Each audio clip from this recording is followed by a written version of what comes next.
Right now, as you're watching this, thick black smoke is rising over one of the most important oil ports on Earth. Fire crews have been fighting flames for over 12 hours, and the fire is still burning. Oil loading operations are suspended. And at the center of all of this, a single Iranian drone that was intercepted over the United Arab Emirates, but whose debris fell directly onto an oil facility at the Port of Fujairah, sparking a blaze that could reshape the entire global energy crisis.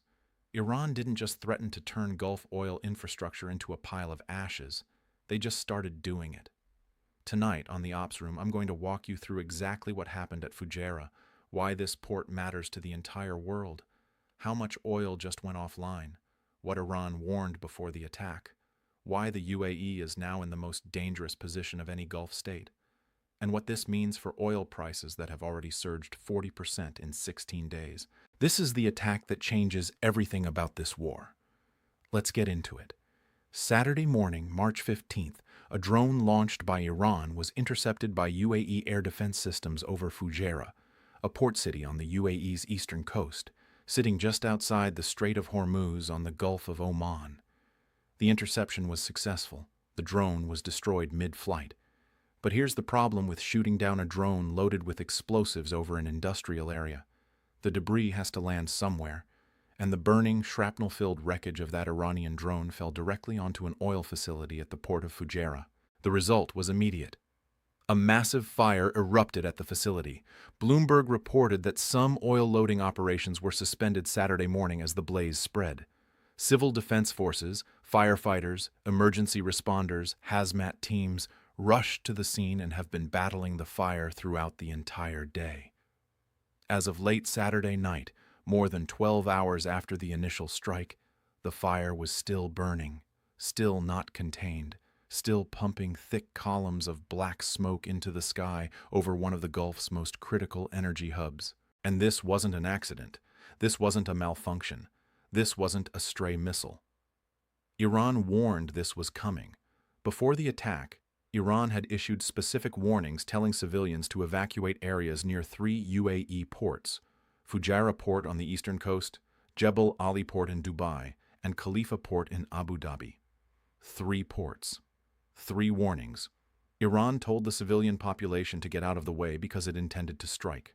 The Khatam al-Anbiya Central Headquarters, the command that coordinates all of Iran's military operations, had declared days earlier that, quote, every point that serves as the origin of aggression against Iran is a legitimate target.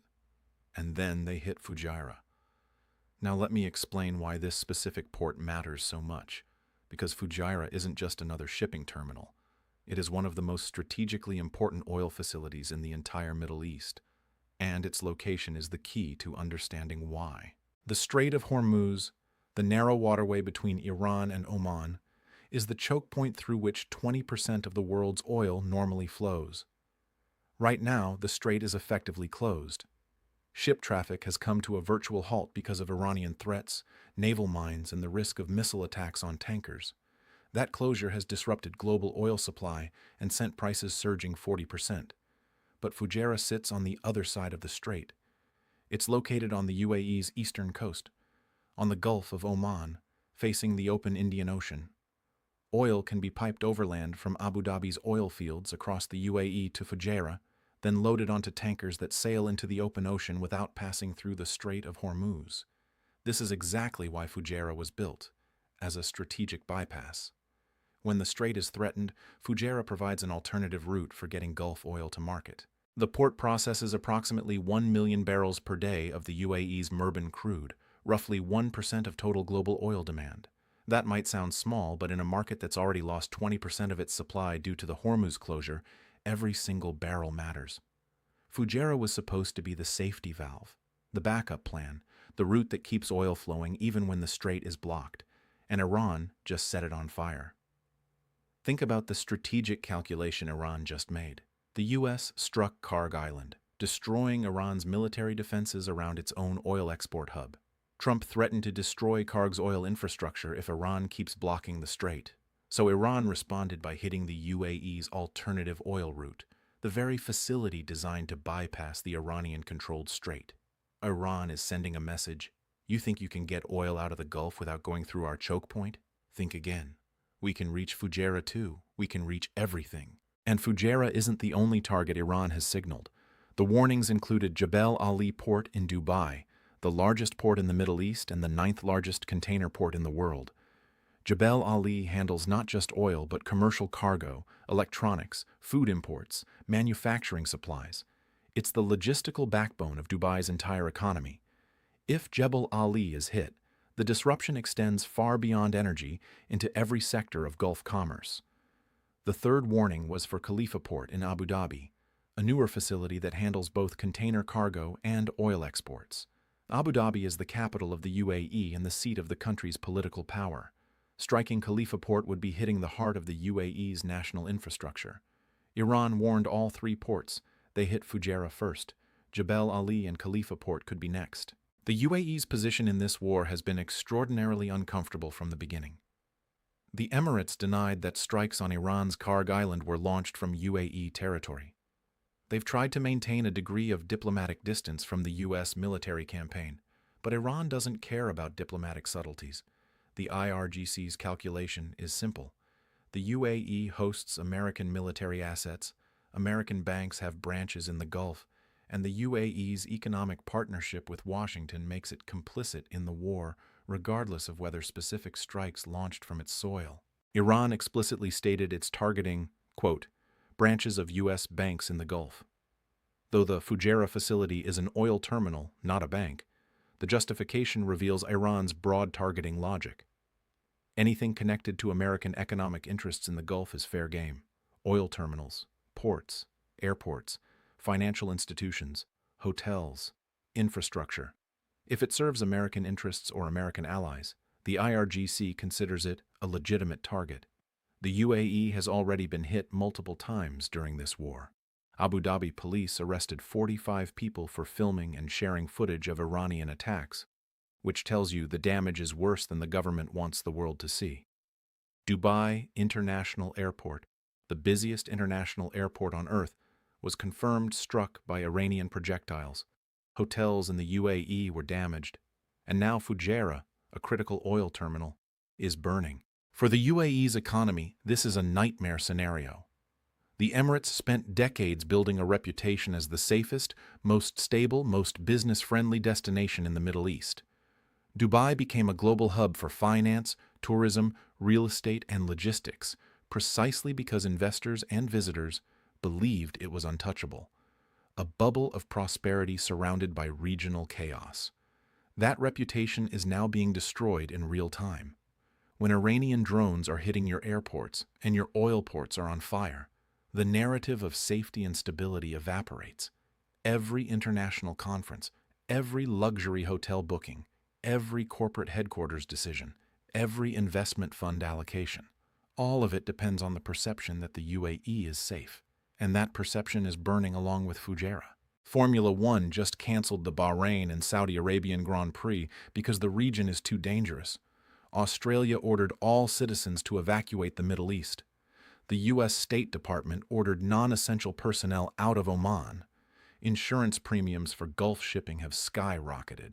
Airlines are rerouting flights. Every signal the international community is sending says the same thing. The Gulf is not safe. And the oil market impact of Fujairah is compounding an already catastrophic situation. Before this attack, oil was already up 40%, the highest levels since July 2022. The Strait of Hormuz closure had already taken 20% of global supply offline. Now the bypass route, the alternative that was supposed to mitigate the Hormuz closure, is also disrupted. 1 million barrels per day of Murban crude loading operations suspended. That's on top of the Hormuz closure, on top of the 40% price surge, on top of Iran's threat to burn Saudi Aramco's $2 trillion of infrastructure. Oil traders are now pricing in the possibility that there is no safe route for Gulf oil to reach the market. The strait is closed from the front.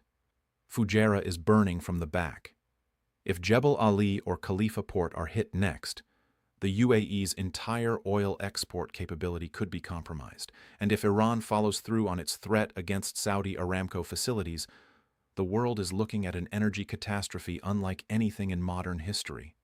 Iran's armed forces said, If the U.S. hits Karg's oil infrastructure, every U.S.-linked energy facility in the Gulf becomes, quote, a pile of ashes. Fujairah is the first physical proof that this isn't just talk. Iran has the reach, the weaponry, and the willingness to strike Gulf oil infrastructure, and they just demonstrated it on live television with a fire that's still burning 12 hours later. The broader war context makes this even more alarming. Iran's president tried to apologize to Gulf states for the attacks and ordered the military to stop. The IRGC overruled him within hours, hitting Dubai Airport and the U.S. Fifth Fleet headquarters in Bahrain on the same day as the apology.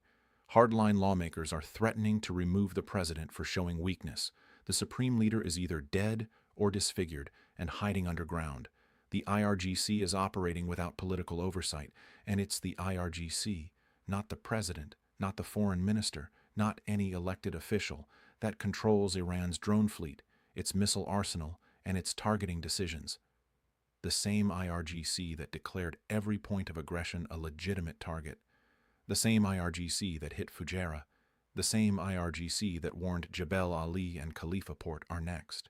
The UAE denied its territory was used to launch the Karg Island strikes. Iran hit Fujairah anyway. Iran's president ordered attacks to stop. The IRGC attacked anyway. Iran's foreign minister says there's no problem with the supreme leader. Nobody has seen the supreme leader anyway. Every reassurance from the diplomatic side of Iran's government is being contradicted by the military side within hours. This is a country at war with the world and at war with itself simultaneously, and the debris from that internal war is now falling, literally, onto oil terminals in neighboring countries. Fujairah is still burning tonight. Civil defense crews are still fighting the fire. Oil operations remain suspended. 1 million barrels per day of capacity is offline. And somewhere in Iran, IRGC commanders are looking at their target list and deciding which port burns next. Jebel Ali handles 66% of the UAE's entire foreign trade. Khalifa Port is the gateway to Abu Dhabi's oil exports. Saudi Aramco's facilities in the eastern province are within range. Qatar Energy's LNG terminals are within range. Bahrain's Bapco refinery is within range. Every single critical energy and commercial facility in the Persian Gulf is within the IRGC's operational reach. And the one person in Iran who tried to stop the attacks, President Pezeshkian, has been publicly humiliated by his own military and threatened with removal by his own parliament. Nobody is controlling this escalation. The fire at Fujairah isn't just burning oil. It's burning the last illusion that this war can be contained to military targets. The IRGC has crossed the line into economic warfare against Gulf states, and once that line is crossed, there's no going back. This is the Ops Room. Subscribe, hit the bell. Share this video, because Fujairah burning is the signal that this war has entered a new and far more dangerous phase. The next target could be announced within hours. I'll see you in the next one.